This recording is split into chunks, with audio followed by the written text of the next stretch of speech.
días a todos.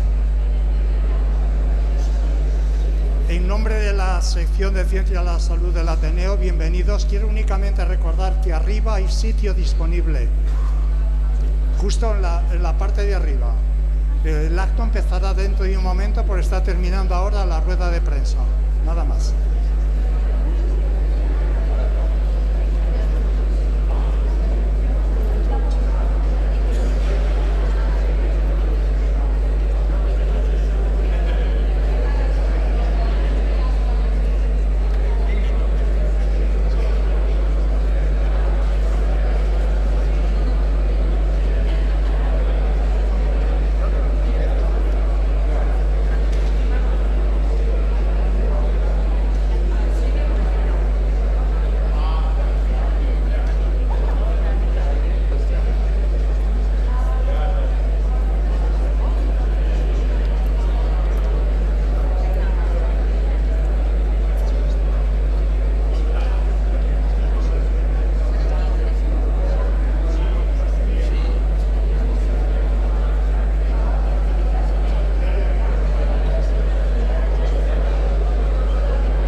de 2 años y pico, pero no te quiero contar los detalles porque son alucinantes, pero donde se ve la inequidad que hubo entre comunidades autónomas.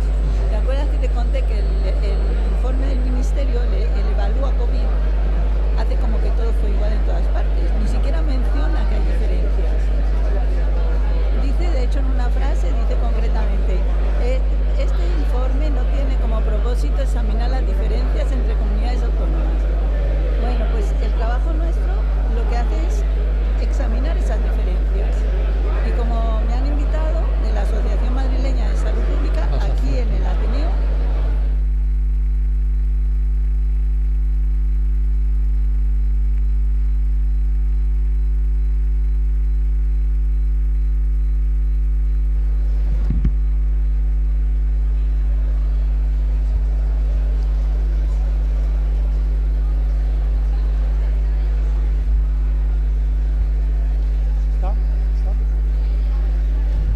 Buenos días a todos. Por favor, id tomando asiento. De nuevo recuerdo que hay sitios libres abajo.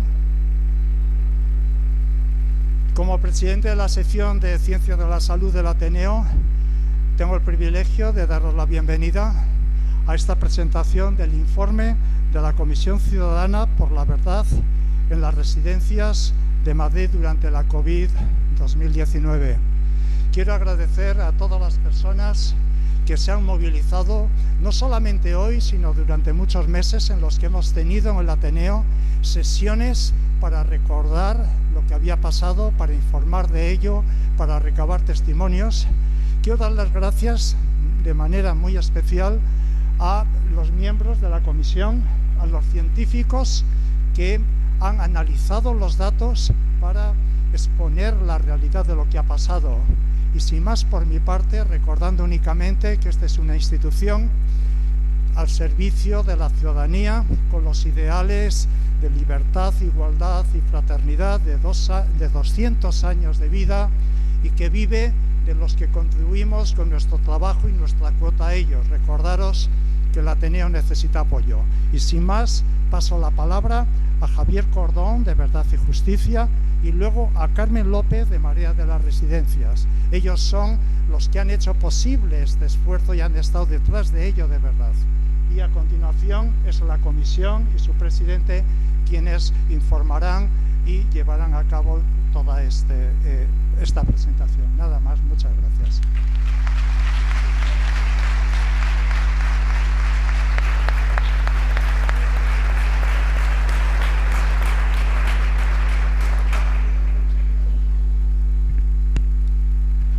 Hola, buenos días. Me llamo Javier Cordón y soy de la plataforma Verdad y Justicia en las residencias de Madrid. Como ha dicho compañero Freire, hoy estamos ante la presentación de un informe que ha sido fruto de una iniciativa de estas dos plataformas, Marea de Residencias y Verdad y Justicia, porque 3 años después de que sucedieran los hechos tan trágicos en la pandemia, al ver que no había ninguna solución, que no había personas responsables de unos hechos tan graves, ni había ninguna sentencia condenatoria, ni había nada que pusiese fin o supusiese que se estaba haciendo justicia, que se conocía la verdad o que había algún medio de reparación, después de ver que nada de esto estaba sucediendo y que las instituciones que lo tenían que hacer, a nuestro juicio, no lo estaban haciendo, nos dirigimos a una serie de personas, que son estas 7 personas que están aquí sentadas, personas de reconocido prestigio profesional, que pensamos que sería de gran ayuda el que ellos hiciesen un informe donde desde la sociedad civil se diera luz y se intentara avanzar hacia la verdad de lo que había sucedido, dado que quien lo tenía que hacer no lo estaba haciendo.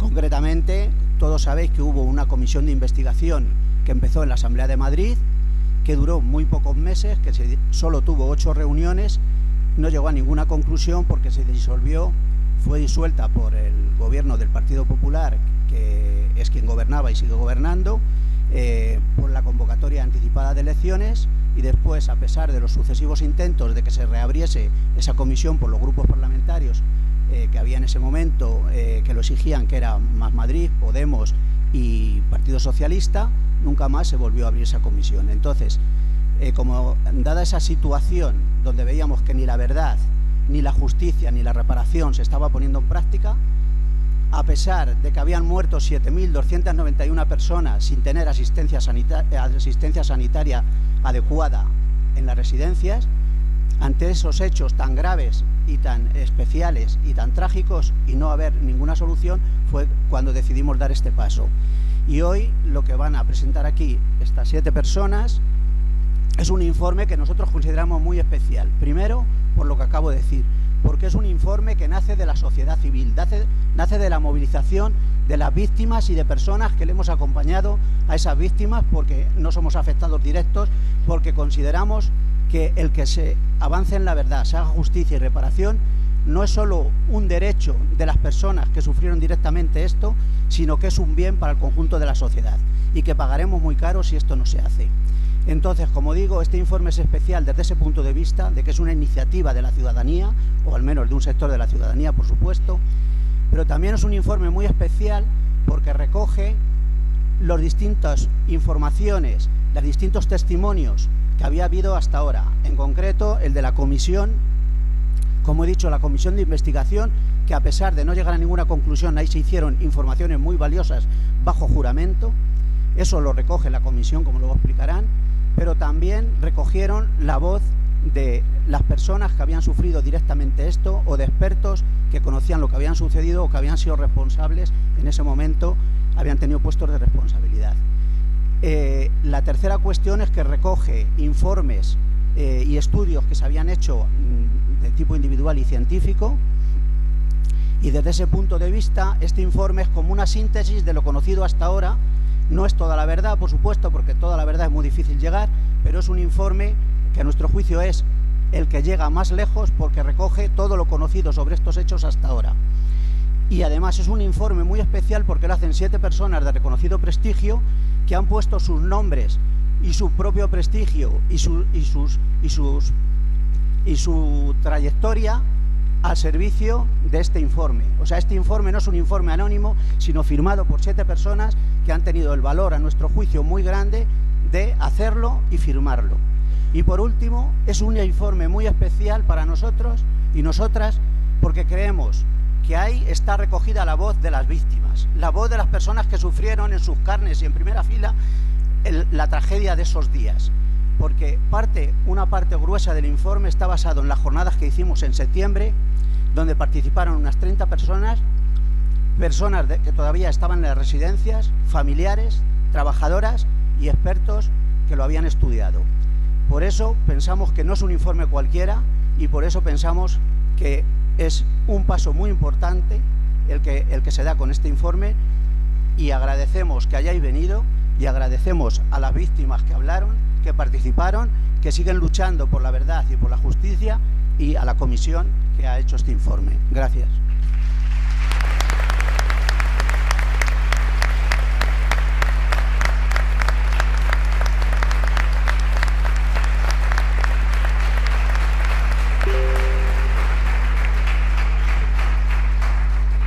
Buenos días a todas y a todos. El lleno es total, lo cual es totalmente satisfactorio para nosotros. Nunca en nuestros mejores sueños hubiéramos imaginado esto, la verdad. De haberlo sabido hubiéramos organizado de otra manera. Mi nombre es Carmen López. Como bien sabéis, como ha dicho mi compañero, soy de Marea de Residencias. Y bueno, pues poco que añadir a lo que él ha dicho, ¿no? Pero sí decir que es un informe que lo promueven Verdad y Justicia y Marea de Residencias, pero que no es un interés particular solamente nuestro, sino que creemos que es un interés de toda la sociedad, porque mientras que no se aclare lo que sucedió en las residencias, con la cantidad de personas fallecidas sin asistencia sanitaria, vulnerándose diversos derechos, como bien dijo Amnistía Internacional, pues la sociedad no puede avanzar, no puede seguir adelante sin aclarar aquello y sin que se diriman responsabilidades. Por lo tanto, este informe es muy importante para toda la sociedad. Y desde Marea de Residencias, que en su día impulsamos más de 300 querellas con unos abogados que de forma altruista se dedicaron a ellas y que aún siguen en ello, porque a pesar de que solamente tenemos ahora mismo 3 autos de la Audiencia Provincial que apuntan directamente a que se reabran las diligencias para investigar las posibles responsabilidades de los aforados, sí que hay todavía más de 100 querellas, algunas más de 100 querellas, que están todavía en juzgados de instrucción o de primera instancia. Luego también tenemos ya otras 65 o 66 querellas que están en el Tribunal Constitucional, con lo cual esta vía todavía no está cerrada.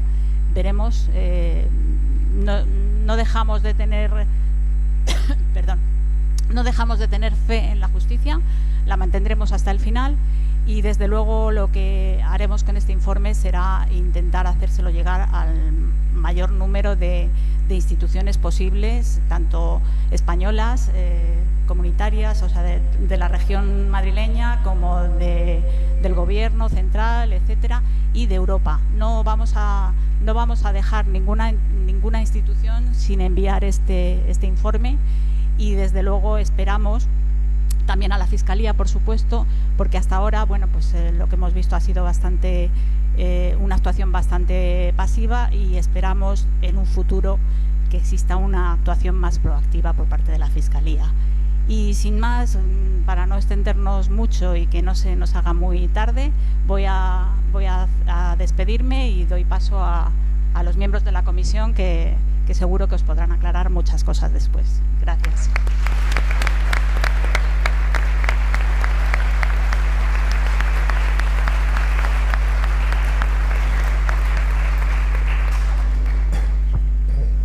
Buenos días. Muchas gracias por la asistencia. Nuestras disculpas por el retraso, pero los medios de comunicación pues han respondido y tenían muchas preguntas que formularnos. Este acto de presentación al público del informe tiene como objeto llamar la atención de la opinión pública sobre lo sucedido y no solo nos conformamos con eso, sino que aportamos posibles mejoras, críticas a lo que se hizo mal y proyectos para que en el futuro estas cosas no vuelvan a pasar.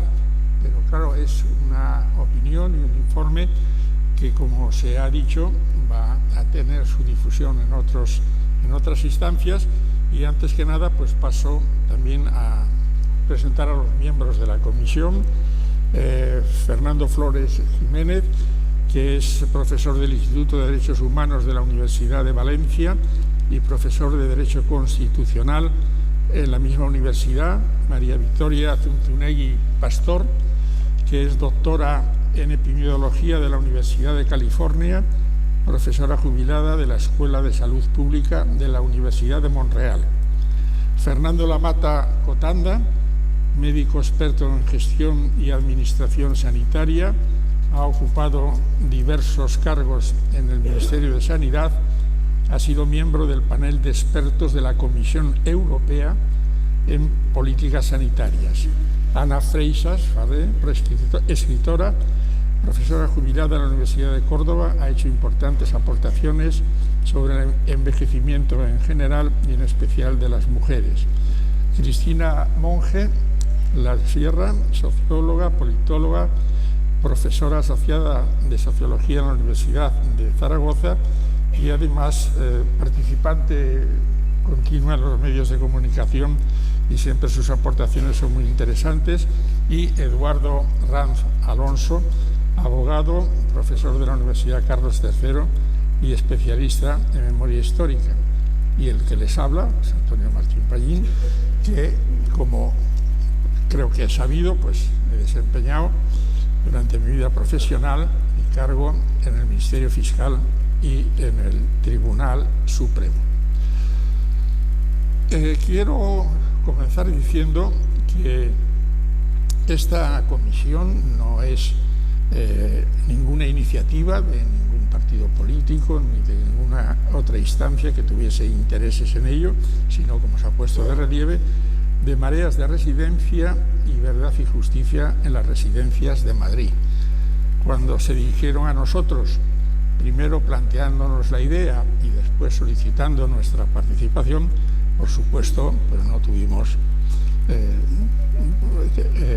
inmediatamente aceptamos esta tarea, sabiendo que iba a ser complicada y sabiendo que seguramente suscitará reticencias que siempre que vengan del campo científico y de los análisis contradictorios, estimamos que son razonables, pero no creo que nadie esté autorizado a decir que esta comisión tiene un sesgo político, y sino que se lea las 146 páginas que tiene el informe, donde podrá comprobar, si la lee con ojos limpios, que lo que tratamos es de nada menos, nada más que buscar la verdad y sobre todo proponer soluciones para un futuro que pasa inexorablemente por una mayor inversión.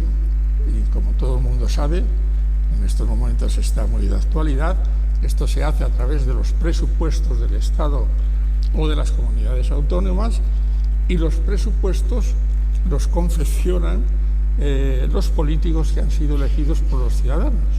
Luego, evidentemente, si se toma conciencia de que esto no ha mejorado, sino que según muchos informes se puede decir razonablemente que ha empeorado, pues bueno, ya sabemos cuál es lo que se puede hacer en una sociedad democrática cuando se llama a los ciudadanos a las urnas. También somos conscientes, y lo queremos decir, que no se trata de una excepcionalidad única de la Comunidad de Madrid. Esto fue, como todo el mundo sabe, por eso se llama pandemia mundial. No solamente pasó aquí, pasó en toda España, pasó en toda Europa y pasó en todo el mundo. Y la situación era verdaderamente excepcional, porque no creo que nadie estuviese preparado para abordar de una manera eficaz y previsible todo lo que estaba sucediendo y la transmisión del contagio tan rápido como se estaba produciendo.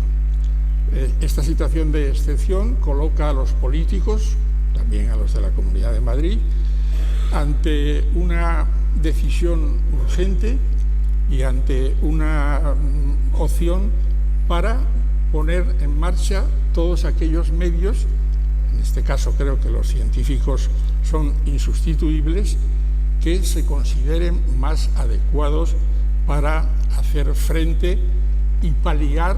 Nadie ha pensado que se podía llegar a la cifra de muertes cero, sino simplemente paliar y disminuir, como decimos en el informe, y después ampliarán otros componentes de la comisión, se podía haber mejorado.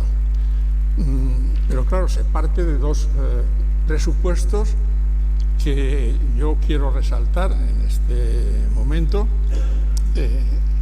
Se ha dicho por la presidenta de la Comunidad de Madrid que la premisa con la que partieron era que del mismo modo todos se iban a morir. Lo dejo a la reflexión de todos ustedes. Y otra alusión que afecta sobre todo a los que han tomado la palabra antes, Marea y Verdad y Justicia, de que están utilizando el dolor de las víctimas. Es que las víctimas son ellos. ¿Cómo se van a estar autoflagelando? Lo único que quieren es la verdad y el lenitivo, y sobre todo el interés, que eso será compartido por todos, de que en el futuro esto no se vuelva a repetir, o por lo menos se actúe de manera distinta. La comisión actuó durante 2 días prácticamente como una especie, recalco lo de especie, de Tribunal de Justicia en cuanto a las formas. Es decir, escuchamos a testigos, escuchamos a peritos e incorporamos documentos que, como pueden ustedes ver, al final del informe se cita la bibliografía científica que se ha utilizado. Luego, repito, la contradicción tiene que venir también de una opinión contraria, divergente o coincidente de informes científicos fiables. Esas declaraciones, bueno, pues se produjeron durante estas 2 sesiones. Queremos también resaltar que se dio oportunidad a la presidenta de la Comunidad de Madrid y a otros representantes, el consejero de Sanidad, de Justicia e Interior, etcétera, para que, si querían, acudiesen a dar su versión. Como es lógico, bueno, esperábamos que no compareciese, pero la oportunidad la tuvieron y, desde luego, pues hubiéramos tomado en cuenta y hubiéramos consignado, por supuesto, en el informe todo aquello que nos hubieran transmitido. Una vez finalizadas las sesiones, pues se puso en marcha el mecanismo para la redacción, que, como podrán ver, es compleja, profunda, rigurosa, y que va a servir, con esto ya voy terminando, para que, como se ha anticipado, nos dirijamos con este informe a todas las instituciones constitucionales del Estado, no solamente a la Asamblea de Madrid, a todas las asambleas de las comunidades autónomas, por supuesto al Congreso y al Senado, por supuesto a la Corona, al Defensor del Pueblo, al Ministerio Fiscal y al Consejo General del Poder Judicial, para que, a la vista de lo que puedan observar en el informe, pues pongan en marcha algunas iniciativas que creemos que hasta ahora no se han producido. Ya han escuchado los datos que ha transmitido Carmen sobre la suerte estadística de las querellas presentadas. Bueno, vamos a ser optimistas y no abandonarnos a la melancolía, y esperemos que se vaya abriendo camino poco a poco la necesidad de restaurar todo el daño causado. No entramos que podrían valorarse de distinta forma en medidas legales concretas. Hay una genérica que está en la Constitución española y que incuestionablemente los juristas no pueden debatir sobre ella. En la Constitución se establece la responsabilidad de la Administración por el funcionamiento anormal de los servicios públicos. Creo, sin más matizaciones y más profundizaciones, que creo que no proceden, que hubo un funcionamiento anormal de un servicio público y que eso da lugar a la responsabilidad de la correspondiente Administración, en este caso de la Asamblea de Madrid. También os entregará este informe en las instituciones europeas, en el Consejo, en el Parlamento, en la Comisión. Por cierto, quiero hacer alusión, algunos sabrán porque ha salido en algún medio de comunicación, que la presidenta de la Comisión de Peticiones, que es la encargada de redactar la agenda de asuntos, de decisiones que después se trasladan al Parlamento o al Consejo, pues les dijo a los que antes han participado que en el año 23 ya tenía la agenda completa y que en el año 24, en el que estamos, pues no merecía la pena, no sé la palabra exacta, enviar ninguna misión o ningún estudio, porque como se iban a celebrar elecciones el 9 de junio, me parece, pues que no merecía la pena. Saquen también ustedes las conclusiones que estimen pertinentes sobre esta decisión. Con esto termino mi intervención de los elementos más elementales de lo en que ha consistido el trabajo de la comisión, y como hemos hecho en la rueda de prensa, pues doy la palabra en primer lugar a Fernando para que también haga un resumen de su intervención. Muchísimas gracias.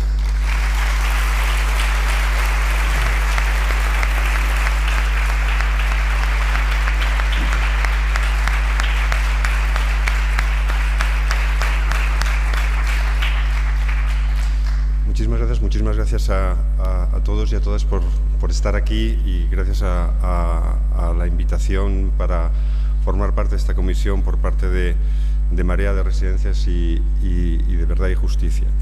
El informe, muy esquemáticamente, lo que el informe busca es, como ha dicho José Antonio, es establecer o acercarse a la verdad, a hechos. Por lo tanto, el informe lo que hace de entrada es establecer una situación, con qué situación se encontró la llegada de la pandemia a España y a la Comunidad de Madrid.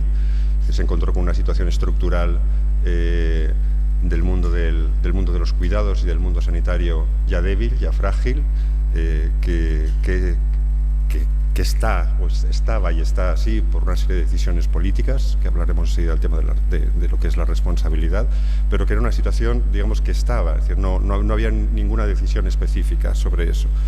Pero el informe entiende que hay una situación que es la que es, entiende que la situación de la pandemia es una situación de crisis tremenda, pero lo que ve es que se toman también una serie de decisiones, y que esas decisiones tienen consecuencias.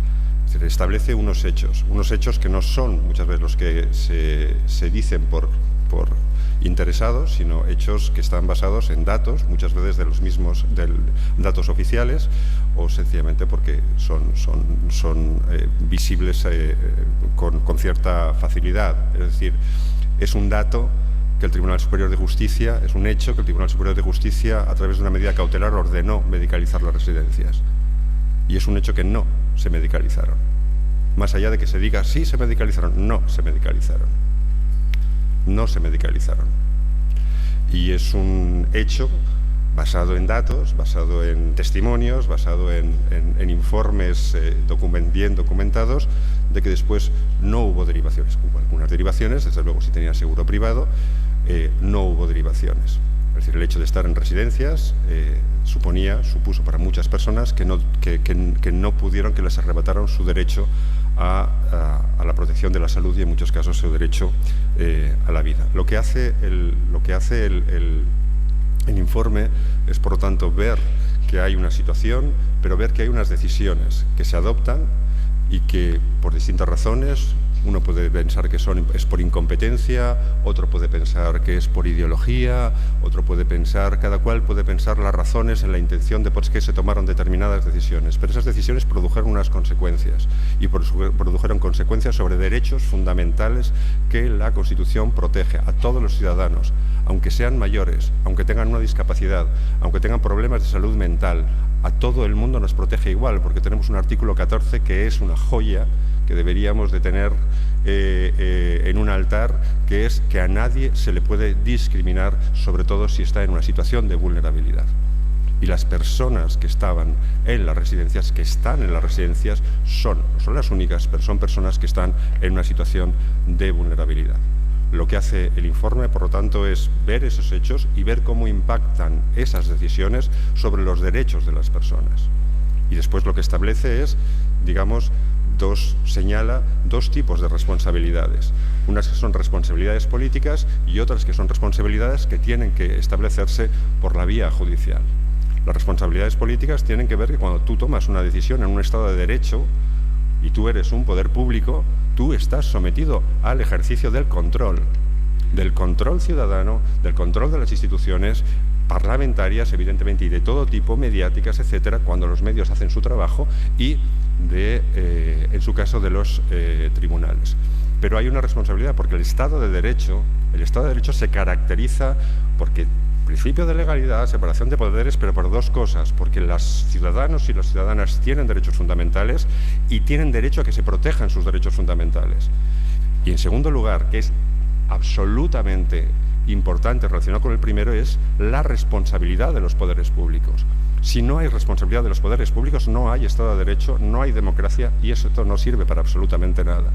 Lo que indica el informe es que hay, de entrada al menos, determinadas responsabilidades políticas porque determinadas acciones sencillamente dieron lugar a determinados daños. A lo mejor esos daños tienen unas consecuencias en lo jurídico, de carácter civil, de carácter contencioso administrativo, de carácter penal. Eso se tiene que dilucidar en el mundo judicial. Y ahí entramos en la otra parte, que es la responsabilidad jurídica, y es una de las cosas que señala el informe. No se ha respetado el derecho a la verdad. En estos momentos no existe una actuación de quienes tienen la obligación en lo político y en lo judicial del respeto, de la vigilancia y de la búsqueda de la verdad. Existe, y hay un capítulo dedicado a ello, el derecho, lo ha comentado creo que Javier o Carmen, el derecho de las víctimas, de los residentes, de los familiares, de las trabajadoras, de que se sepa la verdad. Pero existe el derecho de la sociedad a que se sepa la verdad.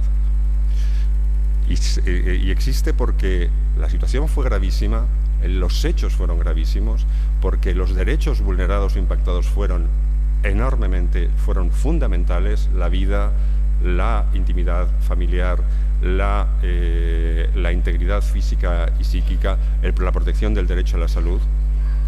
Se tiene derecho a la verdad porque las personas estaban en situación de especial vulnerabilidad. Se tiene derecho a la verdad porque existía una especial sujeción de esas personas tanto a las entidades privadas o privadas semipúblicas como fuera que las gestionaban, como a las decisiones de las consejerías del Gobierno de la Comunidad de Madrid, que tomó decisiones para impedir que esas personas salieran de determinado sitio y que fueran a otro donde las atendieran, y sencillamente porque el artículo 2 del Convenio Europeo de Derechos Humanos habla de la obligación positiva de los Estados de actuar de una manera extraordinariamente diligente en estos casos. Estos 5 puntos que he señalado son 5 puntos de nuestra jurisprudencia del Tribunal Constitucional y del Tribunal Europeo de Derechos Humanos. Es decir, no nos estamos inventando nada. Lo que estamos diciendo es que la Fiscalía y que los poderes públicos gubernamentales no han hecho su trabajo en relación con la transparencia, con el investigar lo que realmente sucedió, ni en lo político ni en el ámbito de lo judicial. Esto es lo que, con carácter general, el informe ofrece. Hay una serie de conclusiones y recomendaciones. Las conclusiones básicamente se enlazan con lo que hemos dicho, y las recomendaciones van en la dirección de unas recomendaciones de carácter general y unas específicas. Las específicas casi las acabamos de ver, y es: no hay que olvidar, no hay que pasar página hasta que se sepa la verdad. Y las de carácter general tienen que ver con que esto que ha sucedido no es algo que ha sucedido, es algo que sigue sucediendo. Vivimos en una sociedad edadista, vivimos en una sociedad que todavía no es consciente de que las personas, aunque se dice, pero que las personas mayores o las personas con una cierta discapacidad sencillamente se las discrimina, como si estuvieran ya desahuciadas. Valen menos las personas mayores que el resto de las personas.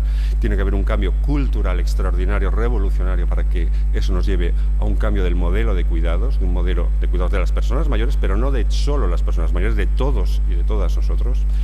Y hay una recomendación dirigida en ese sentido y que se une con lo que ha comenzado comentando José Antonio, que es un tema de inversión, es un tema presupuestario y es un tema de pensar, que ya se está pensando y hay mucho trabajo realizado sobre un cambio de modelo de gestión de la vida de las personas, donde la persona esté en el centro, y cultural, para que entendamos que desde el principio al final de la vida todo el mundo vale igual. Muchísimas gracias.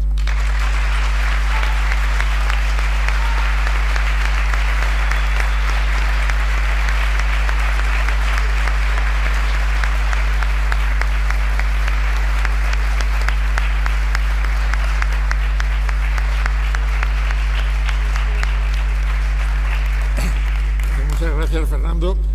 Ahora, como hemos hecho también en la rueda de prensa, le paso la palabra a Vicky Zunzunegui y a Fernando Lamata para que desde su visión científica transmitan lo que ellos piensan y han plasmado por escrito que se pudo hacer que se debió hacer y que no se hizo. Vicky. Muchas gracias. Yo voy a adoptar la perspectiva de salud pública, que es mi profesión. En salud pública nosotros nos preocupamos de identificar a las poblaciones a riesgo de enfermar para prevenir la enfermedad y a riesgo de morir. En este caso concreto estaba claro que esta pandemia se cebaba en las personas mayores y aún más en las personas mayores que estaban en residencias. A pesar de esto, la epidemia se transmitió en Madrid como un fuego. Enero y febrero fueron los meses fundamentales. Pasó desapercibido. Las autoridades sanitarias de Madrid no practicaron las buenas prácticas de salud pública, no previnieron la extensión de la pandemia. Está todo en el informe y les ruego que lo lean porque no es el momento para dar detalles. Y después, cuando a primeros de marzo se tomaron decisiones políticas basadas en el oportunismo, porque no estuvieron basadas en lo que aconsejaba las buenas prácticas de salud pública y de profesiones sanitarias. Por ello, entramos en esta dinámica que se mantuvo durante todo el mes de marzo y abril de encerrar a los mayores en las residencias, de restringir las derivaciones a hospitales. Aunque los muertos se acumulaban en todas partes, se siguió con esta política y finalmente no se medicalizaron las residencias y se impidió el acceso al hospital a no ser que se tuviera un seguro privado. Y esto fue las consecuencias que empezaron a primeros de marzo y siguieron hasta que se comprobó que la curva de muertes descendía.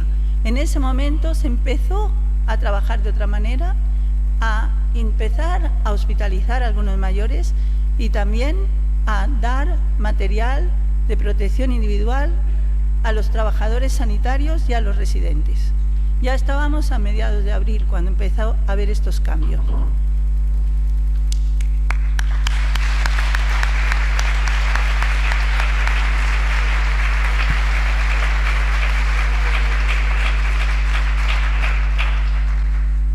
Muchas gracias. Continuando con lo que la doctora Zunzunegui ha explicado, en el informe analizamos los datos, analizamos los hechos, luego hacemos hipótesis, pero hay datos que son muy evidentes y es como las derivaciones desde las residencias a los hospitales.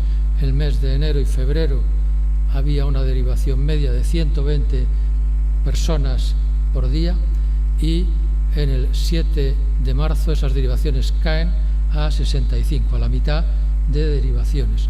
Hay una decisión política, administrativa, de gestión, que decide que se ponga en marcha un protocolo de no derivación, un protocolo que luego se transformará en de recomendaciones para derivación. Pero el efecto, lo que muestra claramente los datos, que son datos públicos de la Comunidad de Madrid, del portal de transparencia, es que cae a la mitad cuando en ese momento las infecciones estaban disparándose y lo que era esperable es que hubiera habido 3 veces más de derivaciones, unas 200 al día. Lo que se restringe es a 120, 130 personas cada día, esa petición del auxiliar, del médico de la residencia, de la dirección de residencia, del familiar, que quiere trasladar y que se le dice que no. En el 112 se le dice que no, en el hospital se le dice que no. Ahí hay una decisión política. Esa decisión se visualiza, se concreta en los protocolos de la vergüenza que aparecen sucesivamente firmados por el director general de coordinación. Esta, expresión ya de esa voluntad política lo que hace es mostrar un criterio de selección que discrimina por lugar de residencia, estar en una residencia de mayores, por discapacidad física, discapacidad intelectual. Es contrario a los derechos humanos, es contrario al sentido común. Pero se dice, es que daría igual, hubiera pasado igual, no podíamos hacer otra cosa, era una situación tremenda. Es verdad que era una situación tremenda, pero había alternativas. Había alternativas como medicalizar las residencias, no se hizo. Hay testimonios en el documento de distintas autoridades que así lo certifican, pero entre otros don Antonio Burgueño, que era el coordinador o asesor del gobierno de la Comunidad de Madrid, que afirma no se medicalizaron. ¿Dónde fueron los recursos que podían haber medicalizado? Fueron a IFEMA. Fueron 3.000 profesionales, según la memoria del SERMAS, 3.000 personas fueron a IFEMA, entre ellos más de 1.000 sanitarios, médicos, enfermeras, técnicos de cuidados auxiliares de enfermería. Esos recursos podían haber ido a medicalizar unas 1.300 camas, que son las que necesitaban esos pacientes a los que se denegó la derivación. Por tanto, sí había una alternativa con los recursos disponibles. Otra decisión distinta. Podían haberse derivado a hospitales privados. Había capacidad en hospitales privados, había conciertos, había mando único. Por tanto, se podían haber usado todos los recursos de hospitales privados de manera inmediata. No se derivó ninguna persona de residencias a hospitales privados durante estos meses. Hubo derivaciones a través de hospitales, pero nunca derivación directa, solo si tenían seguro privado. Una discriminación más que queda en evidencia en el informe. Podía haber habido otras alternativas, hospitales de otras comunidades autónomas, traer recursos de otras comunidades autónomas. Esto es una práctica común en situaciones de emergencia. No consta que hubiera petición de ayuda a otras comunidades autónomas. Hoteles medicalizados, tampoco se derivó ninguna persona de residencias a hoteles medicalizados. Utilización de otros recursos de organizaciones no gubernamentales, Médicos Sin Fronteras, Médicos del Mundo, utilización del SAMUR. No solo no se utilizaron esos recursos, sino que se ofrecieron desde Madrid a otras comunidades autónomas. O sea, justo al revés de lo que había que hacer cuando teníamos esa necesidad absoluta. Por tanto, esa afirmación de que hubieran muerto igual no es cierta, no se sostiene con los hechos. No hubieran muerto con otras decisiones políticas, y hay un dato que también se ha evidenciado y se recoge en el informe, y es que de las personas que sí pudieron derivarse, de esas 65 que sí pudieron derivarse al día durante el mes de marzo de 2020, de las que se derivaron, el 65% sobrevivieron con tratamiento en el hospital. Esas personas, en los 7.291 fallecidos, podían haber supuesto más de 4.000 supervivientes. Pero además, como también se ha dicho, las personas que fallecieron podían haberlo hecho dignamente, con una atención, con cuidados paliativos, con una atención con oxígeno, con calmantes y mórficos, para poder haber hecho ese desenlace más humano. Por tanto, sí se pudo actuar de otra manera. Muchas gracias.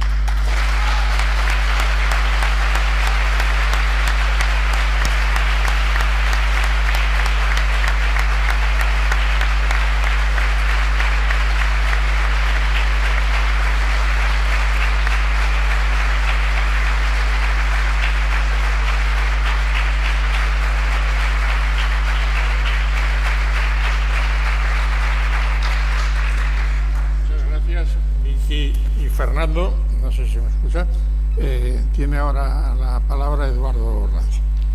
Buenos días. ¿Se escucha? No sé si se escucha. Bueno, es que nos han puesto aquí uno. Bueno, me acerco a este y ya está. Me han puesto otro. ¿En el micrófono? ¿Correcto? ¿La corbata? Vale. Bueno, buenos días a todos. A raíz de los medios de prueba que hemos podido conocer, las pruebas documentales, las testificales de las familias y de los supervivientes, las periciales de los expertos que comparecieron, pues la comisión llega a una conclusión muy clara, que es que se ha quebrado el derecho constitucional de protección de la salud y asistencia sanitaria. Se ha roto con el derecho a la igualdad de trato, con la no discriminación por edad, y se ha vulnerado el derecho a la vida, el derecho fundamental a no ser privado de la vida. ¿Desde cuándo los cargos políticos y los responsables de la Administración Sanitaria Autonómica de Madrid sienten temor? Pues no lo sabemos, pero lo que sí es un hecho es que la Comisión de Investigación de la Asamblea de Madrid se paralizó en sus inicios. No ha habido una investigación judicial efectiva y, como dijo Manuel Rico en su comparecencia, esta comisión suple un espacio que tenía que haber sido desarrollado en las instituciones y debíamos de haber contado con una comisión, con una fiscalía que de oficio instruyera los hechos. A lo largo de nuestra investigación nos hemos encontrado con grandes contradicciones. Sabemos las dificultades que tenían las familias para comunicar con las residencias, sabemos que no podían acceder a las residencias, pero, por ejemplo, quien sí entró fue Telemadrid a exhibir una parte de la realidad, por cierto, incumpliendo los protocolos. Para las familias las comunicaciones telefónicas eran muy difíciles y sobre todo el temor de la última llamada, que es la que anunciaba el fallecimiento de nuestro padre o de nuestra madre. Cuanto menos se ha negado el derecho natural de un padre a morir con los suyos, con sus hijos, esto para el caso que esas muertes no hubieran podido evitarse. Las víctimas tienen derecho a ser escuchadas, a que se les entreguen los enseres personales, los informes médicos que expongan el final de la vida. Estos informes en muchos casos no fueron entregados y los enseres los recoge el informe. Las propias familiares tienen dudas que esos enseres pertenecieran a sus padres o a sus madres. Las víctimas sufrieron discriminación por edad sin que pudieran defenderse y eso supuso un camino de sufrimiento y de muerte en soledad. Cualquiera que haya tenido contacto tanto con las víctimas como supervivientes, como con las víctimas indirectas, que son los descendientes, llega a la conclusión que estas víctimas lo único que quieren es saber, es conocer la verdad, su verdad, el derecho a la verdad. Nadie les va a devolver a sus familiares, pero este informe, junto con una instrucción penal efectiva, una resolución judicial digna, puede traer algo de reparación. Por ello, es fundamental que algún día exista una resolución judicial que haga saber a las familias si sus padres, sus madres, sus mayores recibieron la atención médica a la que eran merecedores. Muchas gracias.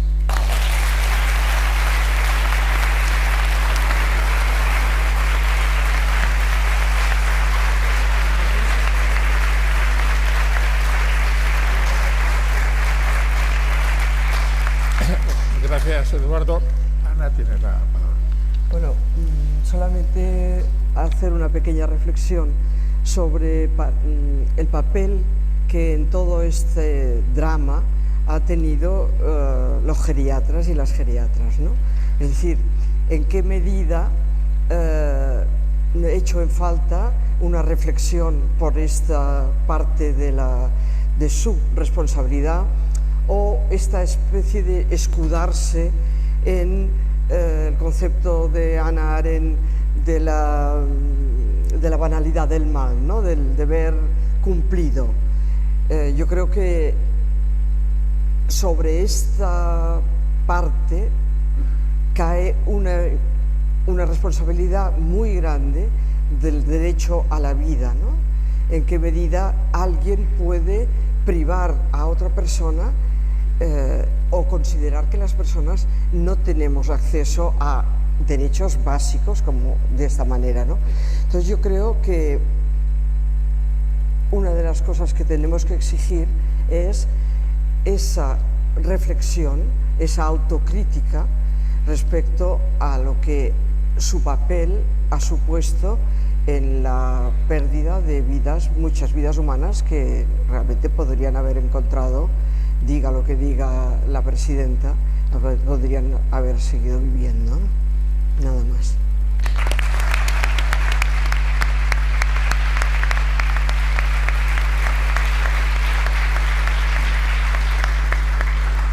Gracias, Ana. Cristina, ya para cerrar.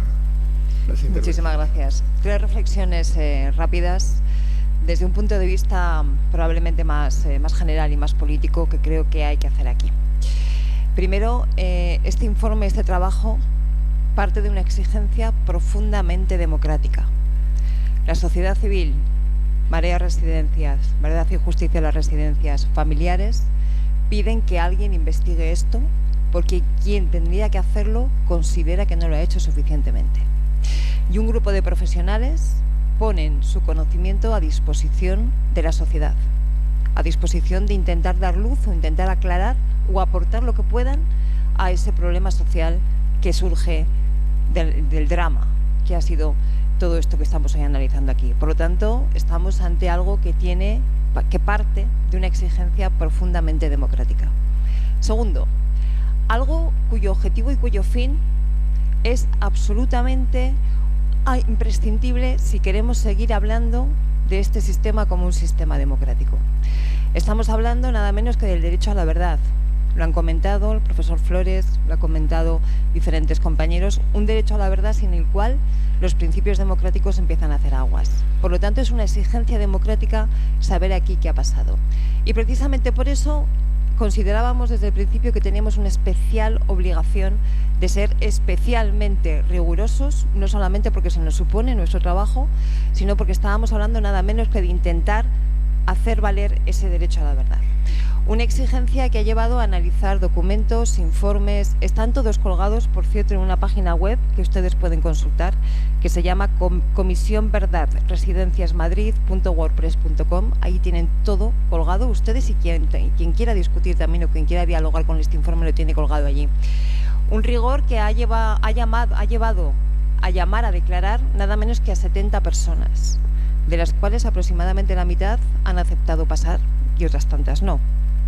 Podrán imaginarse, pero en cualquier caso están colgados también en la página web quienes acudieron a esta llamada y quienes prefirieron declinar la invitación. Y un rigor especialmente importante en un momento en el que se estaban planteando o se estaban dando situaciones de enorme gravedad, como sabemos. Me gustaría traer aquí una declaración que hizo en esa comparecencia Miriam Alía, portavoz de Médicos Sin Fronteras, que dijo: es la primera vez que veo que un triaje se basa en la dependencia.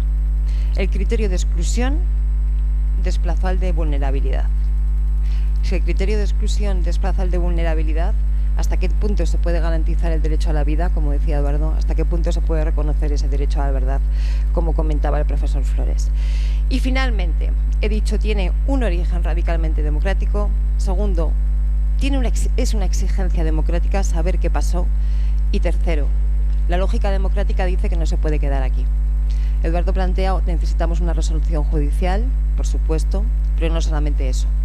En esta sala estáis representantes de instituciones, diputados, diputadas, concejales, concejalas, estáis medios de comunicación, periodistas, estáis personas de la sociedad civil organizada, estáis familiares, estáis ciudadanos y ciudadanas, que entre todos construimos democracia. Por lo tanto, creo que es el momento de que cada cual, desde su sitio, se pregunte qué puede hacer para que efectivamente quede garantizado el derecho a la verdad. Muchas gracias.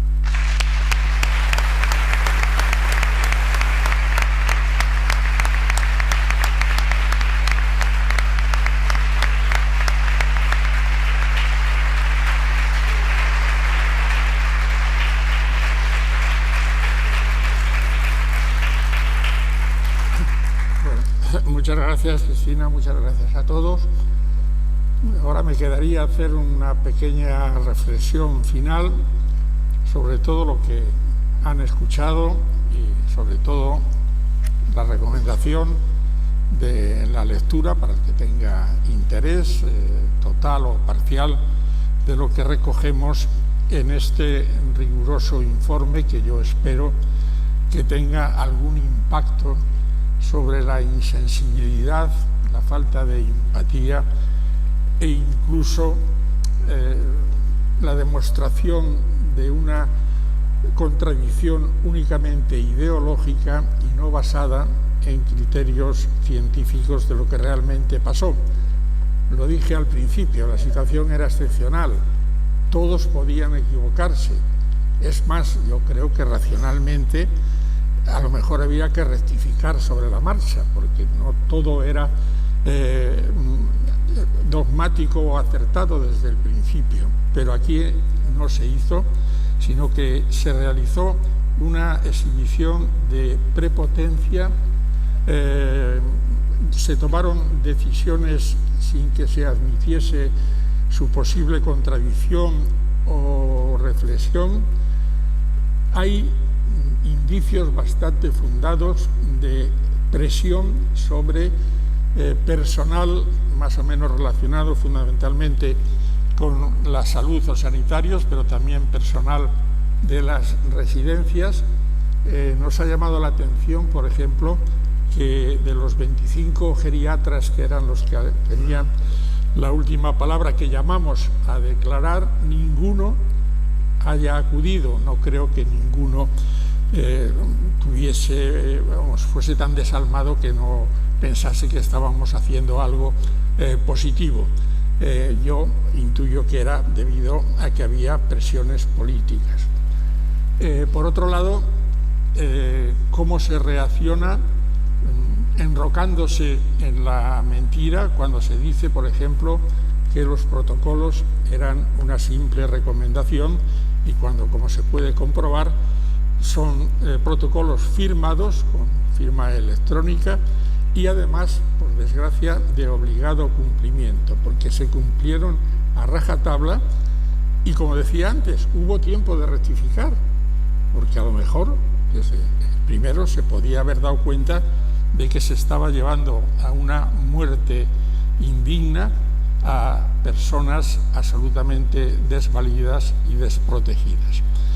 Si todo lo que hemos hecho sirve para que en el futuro estas situaciones cambien, para que se tome conciencia de algo que es ya casi un clamor popular, de la trascendencia que tienen las políticas públicas de salud, se tome en consideración, y también lo que ahora, pues, por razones biológicas, farmacológicas o por las razones que sea, estamos llegando a edades que en otros tiempos eran absolutamente impensables y que este va a ser el futuro. Por tanto, cualquier responsable político, cualquier gobernante, tiene que tomar en consideración que hay que mejorar, que hay que rectificar y que hay que invertir. La conclusión final es, miren ustedes, todo esto que ha pasado nunca más debe pasar. Muchas gracias.